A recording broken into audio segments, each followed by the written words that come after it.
Good afternoon. I am Trinace Ruggs, the School Board Chair, and the administrative, informal, and workshop session of this meeting of the School Board of the City of Virginia Beach, Virginia is hereby convened at 3:34 p.m. on this 12th day of June 2023.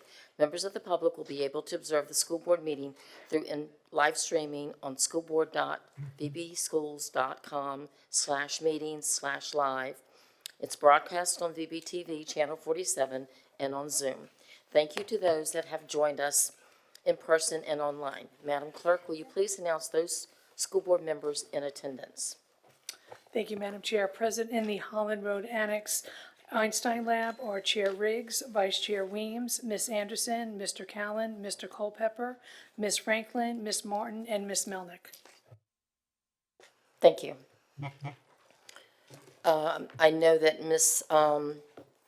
Owens is on her way. She's running late, and I've been told that Mrs. Brown is too. So, and there she is.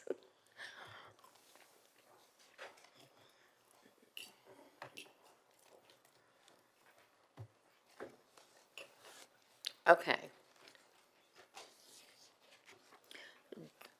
Does anybody have anything to report during our administrative matters? Anybody? Okay, I do. I want to note that the addition of a student recognition that was left off the original agenda will be recognizing the NASA Hunch competition student winners during the Student, Employee, and Public Awards and Recognitions. So that might want to add that to your agenda.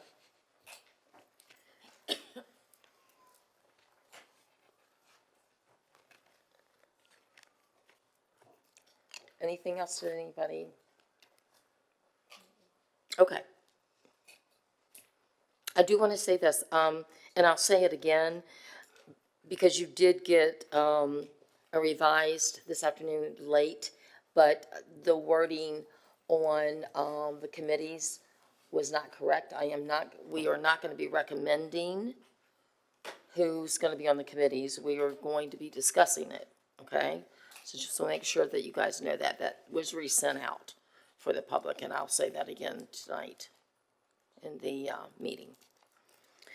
So we'll start with the Jericho Road update. Welcome, Ms. Melissa Ingram, Executive Director of Facility Services.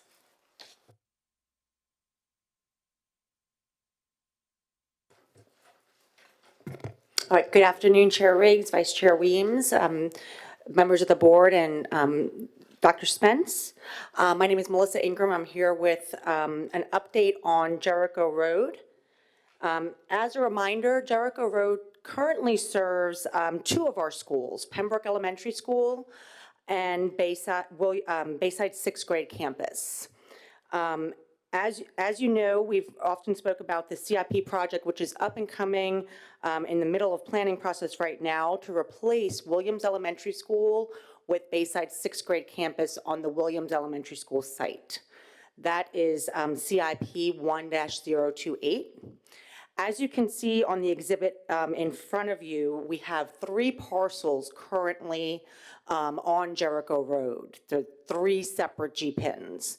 So one of the things we would have to do as part of this project, or we're working towards doing as part of this project, is looking at how we can re-subdivide the property. Again, Pembroke Elementary School is the property, the building to the right, to the east of Bayside sixth grade campus, which is the building to the west. You can see that Pembroke Elementary School is inundated a little bit with the parcel line crossing the actual school boundary, the actual school building. So one of the biggest reasons to re-subdivide the property is making sure that Pembroke Elementary School, which would be remaining at Jericho Road, has enough land to serve the population there. As a reminder, Pembroke Elementary School's population, it's a zone school as well as serves a special education population for the division for K through 5. And another thing I just wanted to mention really quickly as we start the presentation is just our timeline for the project I mentioned, Williams Bayside sixth grade campus replacement. through the design bid build process in our CIP program, we have this building can possibly be completed and vacated in school year 31-32. And if we go forward with the construction for the PPEA, we have that roughly in school year 27-28, we might have the property be able to be vacated. So again, any re-subdivision, what it would do would create 2 parcels out of the 3. I'm going to show you exhibit now. We are doing some due diligence with our design team and with the city right now, just to understand what currently exists on the property. So we have survey and title work going on currently. As you can see, we've taken the 3 parcels you saw on the other slide, and we've kind of cut the property in half, allowing some property to the west for Pembroke Elementary School. This exhibit is premature in terms of us still having to meet with the city, still having to complete our survey work and our title work in order to understand what's there. But what you see in front of you is roughly a little bit less than 18 acres for Pembroke Elementary School there, which is a fairly on the smaller side of our sites for elementary schools, still trying to leave room for the bus loop and possible areas in the rear there. But if we were to go with roughly 18 acres for Pembroke Elementary School, that would leave an excess of about 13 acres for any excess property labeled in the red there. That red boundary would become excess property as soon as the Bayside 6th grade campus moves into a replacement building at Williams Elementary School. So again, some of the things that we're looking at as we talk with the city and with our school administration is just needs for the schools, zoning requirements. We don't want to make any non-conforming lots. So the smallest we probably would go for any type of excess property would be roughly 6 acres, would leave us about 25 acres for Pembroke Elementary School, and looking at the largest would be roughly 13 and a half acres, leaving roughly 17 and a half acres for Pembroke Elementary School. So with that, I just wanted to discuss with you all the next steps. So again, we're currently underway for planning. A lot of you have been to our Williams Bayside 6th grade planning sessions, as well as our Princess Anne and Bayside High School. So with the design team currently right now, we're working on finalizing the survey and title work. We're looking the end of the summer to beginning of the fall for this work to be completed. We're beginning to work with the city to look at ways to re-subdivide the property. As I mentioned to you, any type of zoning requirements or other requirements that they might see from the survey and title work. And so we're looking at meeting with them this summer for a preliminary meeting. However, that discussion can take quite a while to take place in terms of defining conforming lots. And I wanted to, again, the property might become excess once Bayside 6th grade building is vacated. So if we go design, bid, build through the modernization program, we're looking at school year 31-32. If we go design, build through the PPEA with our schedule would look at roughly 27-28 for the property to be vacated. As a reminder, we've been working not just with the city planning department on this, but also the Parks and Recreation Department. We have in the 2016 outdoors plan, the property on Jericho Road is mentioned as a possible area for a park. And so we're continuing discussions with them to see what might be needed there, how much area they might need, which is how we've looked at that exhibit. And so with that, I'm happy to take any questions that you might have. Ms. Anderson.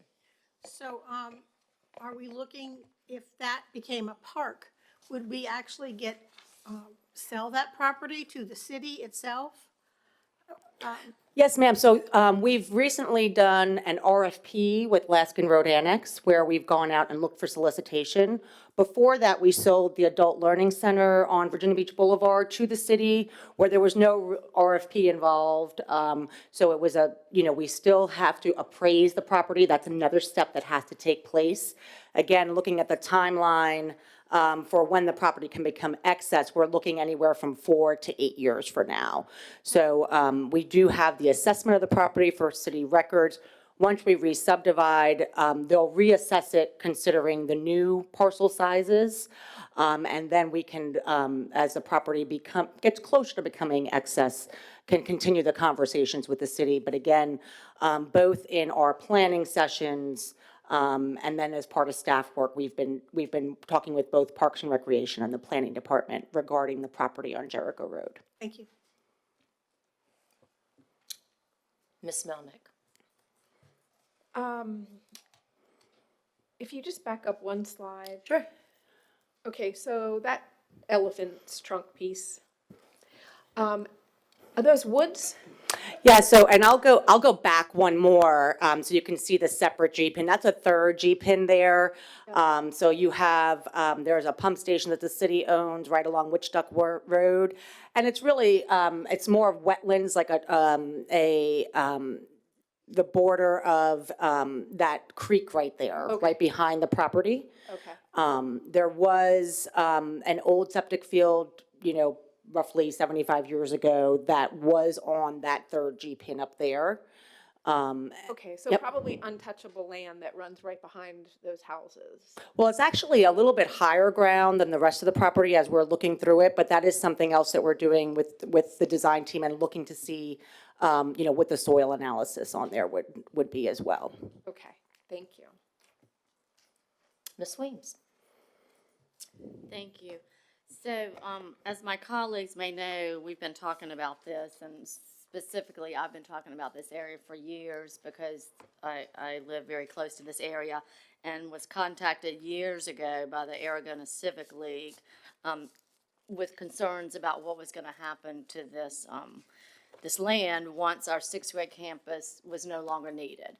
So, and it goes back to Lewis Jones and I meeting with Parks and Rec, with Rosemary Wilson, a whole bunch of people at the table. And, Parks and Rec does agree and still agree that this community of Aragona, which is about 3,000 homes, I believe, is an underserved community as far as outdoor space. They do not have a playground. There's one little playground at a church. But as far as walking space for outdoor space for these kids, it does not exist there. So that community is very, very passionate about making sure that the 2016 plan and it's I guess a placeholder for outdoor space actually comes to fruition. And the problem came is because there were rumblings years ago about how that land was going to be used for other things. So thus, that community, the level of trust is a little bit shaky there because they see that it's in the plan, but then they've heard rumblings of something else. So I would like to discuss with my colleagues and staff, and Cammie, this is probably something for you. It's in the 2016 open space plan. Does that mean that the city has to use it for open space, or does that mean just whoever's on city council, they vote for that? So that's one piece. How do we get city council to ensure that this is actually going to be used for open space / a park for that community? Secondly, is there any way that we can put in advance, I know we can't get an appraisal because we're looking at 4 years, but 4 years goes by fast, guys, 4+ years or whatever. Is there any way that we can, between the two bodies, come to an understanding, whether a memorandum, a resolution, whatever we have to do to make sure that that area is saved for open space, for a park? You can certainly put restrictions on it. Now remember, the more restrictions you put on a property, the less valuable it is. So if there's any potential you wanted to sell it for something else, by putting more restrictions on, you might not get as much money for it. But it's your property, and you can decide what to do with it. So if you want to say we're only going to put it out for park use of some sort, you can do that. This is really an excellent opportunity for you to sit down and talk with the city council about long-term plans for that. It's a great thing to do. But if you put a restriction on that, understand that it might devalue the amount of money you're going to get for the property. Okay, And how far in advance can we, as a group, vote or whatever we need to do to put restrictions on that? I mean, do we have to wait till the year before, or wait till we know exactly the acreage, or wait till we know the appraisal, or can we do it just now? I mean, now. When you're With some ready to sort of- sell it, as you put it, the lines here, and when we went back and looked at it, and this is when we were still part of the city, as part of the city attorney's office, their real estate section, where the lines are kind of messed up, and you'll see that's what Ms.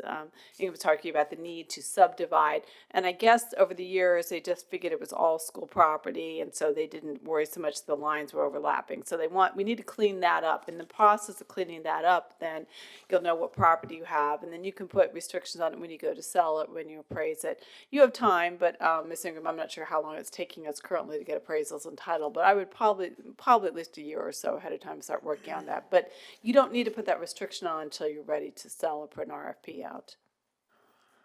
Okay, so if we go with the PPEA and it's what date did you say? Ms. It would be roughly school year 27, 28, so roughly 4 years from now. Okay, so what year would that process start? I'm thinking 25, 26, or 26, 27? somewhere around- Well, we are beginning discussions now, but yes, I would say an appraisal, having an appraisal and understanding the land, a year ahead of time, 26, 27, to be able to, we're doing a lot of due diligence ahead of time, so it won't be the first time that the city has seen us there. We're doing all the survey work and title work now. We might need to update that, several years from now. So if we leave roughly a year time frame in order to get a good appraisal and to re-subdivide the land, I feel that we'd be comfortable once the property becomes vacated, to be in a good position to start negotiating a sale. Okay, Chair Riggs, I would like to ask my colleagues if they would agree. I know I have talked to Josh Schulman, the city council rep in that area. Ms. Martin also represents that part of that area. I would ask that the school board gives Ms. Martin and I blessings to reach out to Josh Schulman and, would it be Mr.? Dr. Ross Hammond, for us to meet and discuss how to move forward in a cooperative way to make sure that this land is in fact used for the purposes in the city council budget or long-term forecast and what we desire as a park. And how do I make that happen, Chair Riggs? I'm wondering, one way might be to do some kind of ad hoc committee to do this, or I think you could just make a motion that they start the discussions. You're obviously going to need other staff members to assist you, but, and you'll have to determine based on where they want to go, how that would happen. So formally, you could do an ad hoc committee, but that's going to take a little work for us to establish. Otherwise, if the school board wanted to designate Ms. Weems and Ms. Martin to review, probably with Ms. Ingram, the status where the city council will and report back, and then you can figure out where you're going to be. Because you're gonna need some time for them to consider budgetary implications and issues, and if it's not something they want long-term, then you need to come back and decide what you want to do.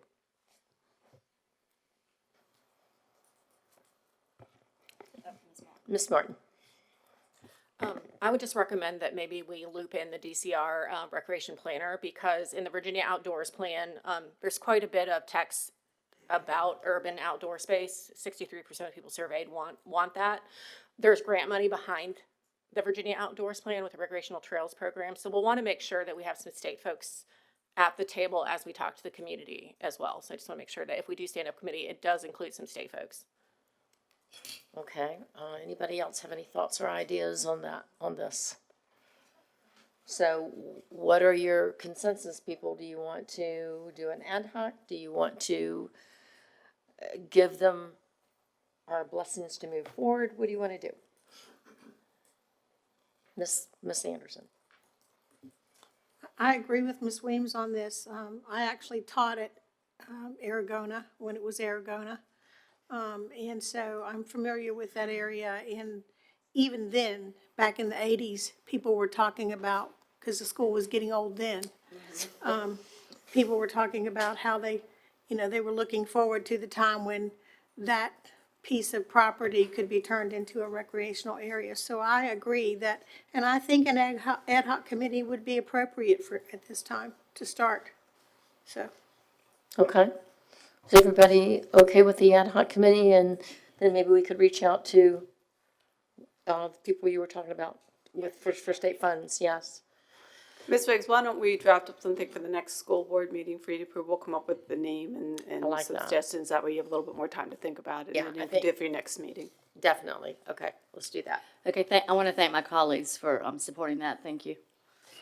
Okay, thank you. Thank you. Next is our equity update, and I want to welcome Mr. Ty Harris, our Director of Office for Diversity, Equity, and Inclusion. Welcome. Good afternoon. Chairwoman Riggs, Vice Chairwoman Weems, members of the board, and Dr. Spence. My name is Ty Harris. I'm the Director of Diversity, Equity, and Inclusion. I'm here this afternoon to provide a brief update on a partnership the division will be engaging in to assist with our equity efforts.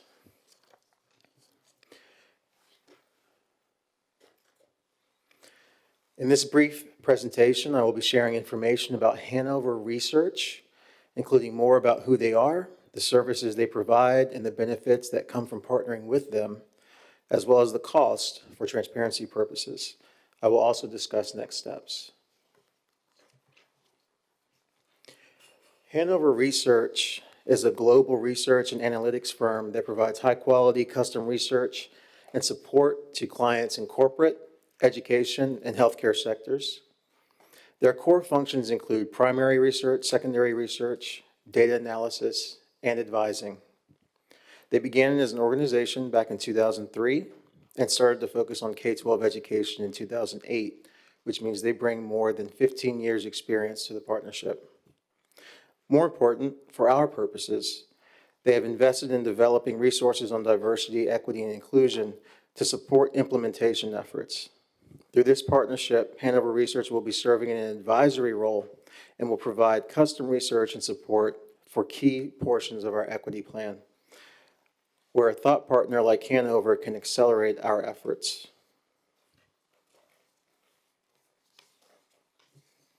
The top portion of this graph displays a timeline that I shared as part of my May update on equity. The lower portion of the slide displays some of the key actions that Hanover will engage in with us to support our efforts.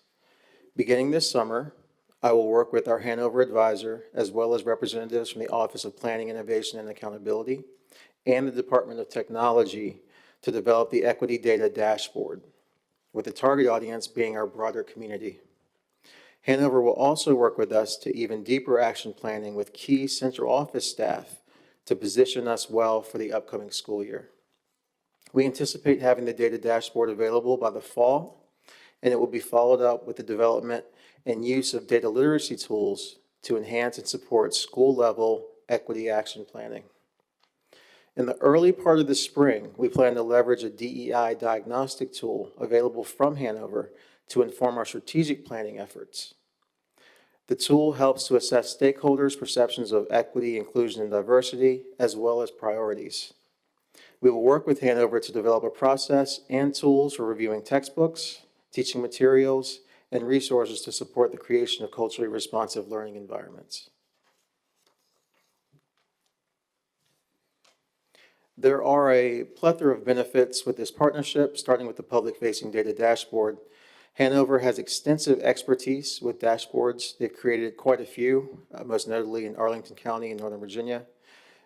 Using Power BI, which is the same platform we currently have through Microsoft, allows for ease of use.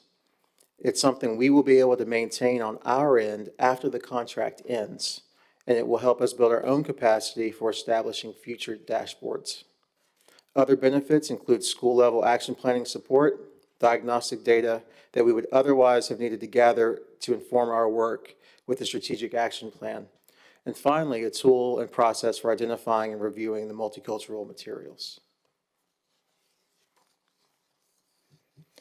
Hanover utilizes a tiered pricing structure based on their level of engagement with the client. The services we anticipate leveraging involve their advisory services. In addition to the actions and deliverables outlined on the two preceding slides, our partnership with Hanover Research will also provide us with the access to a wide variety of resources and research and topics that extend beyond strictly DEI. The additional services and resources are listed on this slide. The cost for the partnership is $97,500 annually. We anticipate a 2-year partnership for this work to assist with building our own internal capacity. The next steps are to meet with the Hanover team to conduct action planning for the upcoming year and develop the data dashboard. I'm happy to answer any questions that you may have. Ms. Brown? Sorry. How many years are we anticipating that we will be in the contract for? 2 years. 2 years, thank you. That's all. Ms. Turn this on. Ms. Martin? I'm looking at the Arlington profile, and the college and career readiness dashboard is particularly of interest. Would that be included in this contract where we can track dropout rates, graduation rates, and CTE? The beauty of this partnership is we have the autonomy to determine what we want in the dashboard. And also because anything that goes into it, we own. So even when the contract ends, we keep that. We keep what was built, which is not always the case. So yes, anything that we want to have in it, we just let them know and it's in there. And would we have access to other school districts' data for comparison? There actually is that's one of the tools that they provide, school divisions that they are working with. We kind of can form that community of practice, if you will, and we will be able to leverage those tools. Okay, excellent, thank you. Yes, ma'am. Ms. Weems? Yes, thank you, Mr. Harris. So I know that we hired a consulting firm in the same category a couple of years ago. Like, what is the main difference between the previous consulting firm before you got here, I guess? Was this the consulting firm that did the assessment? Yeah, so that was, yeah, or can you just kind of like the main difference? I mean, one was an assessment and this is for something completely different? Right, so this is Okay. for the implementation Okay, so- of the okay. plan. Now, there is. Okay, Yeah. okay. I just want, okay, so the first one we did the assessment, what we needed, and this is to actually implement it. Right. Okay, thank you. Ms. Owens? Thank you. I'm not sure if there's currently something in place or if it would be something that comes out of the new partnership that kind of gives some internal tracking for areas in our division where we're seeing higher levels of need in terms of perhaps equity training or assistance, if we're having pockets of schools where we're getting more concerns, so that we have a structured way to see where we need to focus or prioritize some of our efforts. Is that something that we currently have or something that could be an internal structure where there is that tracking and prioritization of our resources for this division? It is. I mean, obviously, within the division, that is a focus of ours, and we work very hard to do that. Through this partnership, there is the development of a common language that is going to be established, something that, as you work from office to office, the way you describe things or explain things might be different from how I describe things, or it might be talking about the same thing. But one thing that they will help us do is kind of formalize what that looks like, and then kind of to your point, the benefit of that will be, moving forward, this is what we're, hoping to see. This is the direction we're planning to go. What are we missing as a division? Are we, what would you recommend based on the data that you have at your disposal? And then obviously, when you have 15 years of experience, to be able to rely on, the benefits are many. Great, thank you.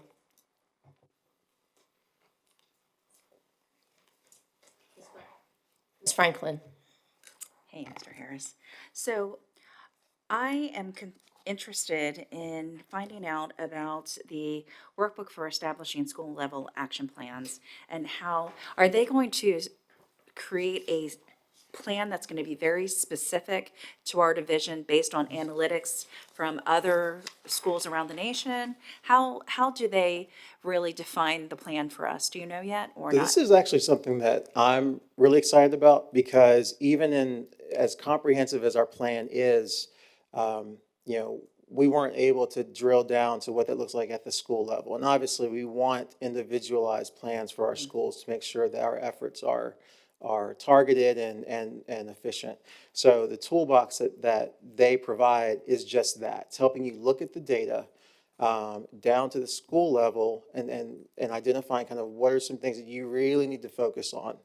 And then providing the steps to kind of help support that. Yeah, because to spend the money on just another broad sweeping gesture is concerning because, we have plenty of broad information. So it'd be great if we're going to spend the money to make sure that we have a very defined type of plan. So, Absolutely. okay. I agree. Great, thank you.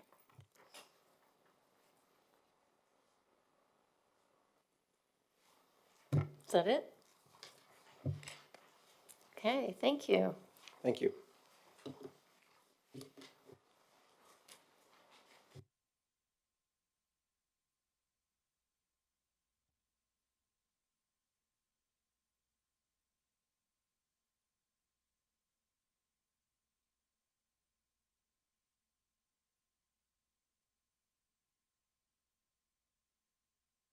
This workshop is now over, it's ended, and we will begin our closed session. And I will have our Vice Chair Weems.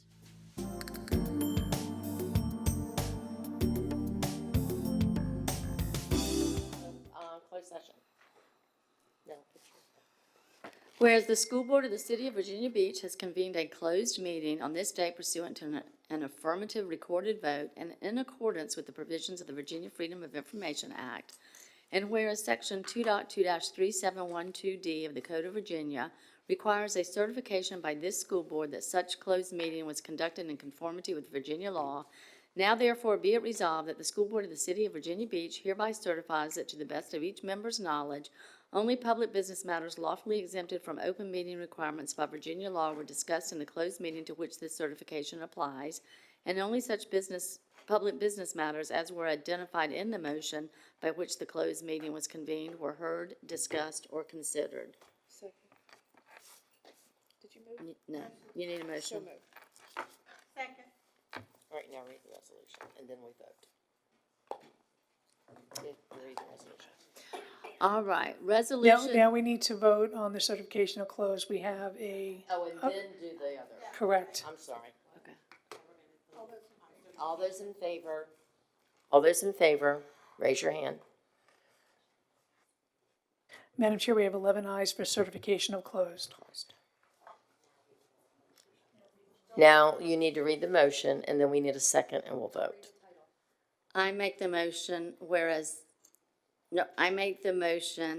I move that. Let me start again. I move that the school board hereby appoints Dr. Donald E. Robertson, Jr. as the acting superintendent of Virginia Beach City Public Schools upon the superintendent's vacancy. That the school board will conduct a superintendent search to be completed within the statutory time frame.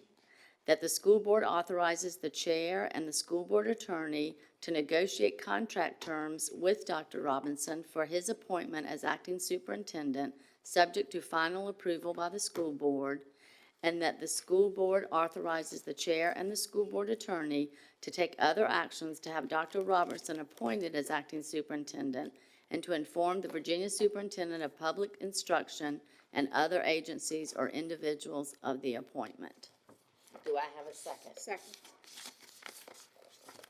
Okay, we have a motion for this resolution to hire Dr. Robertson for the acting superintendent, and we have a by Mrs. Carolyn Weems and seconded by Mrs. Melnick. All in favor, please raise your hand. Madam Chair, we have 11 ayes for the motion. The motion did pass. Thank you. We are now out into recess. Congratulations, Dr.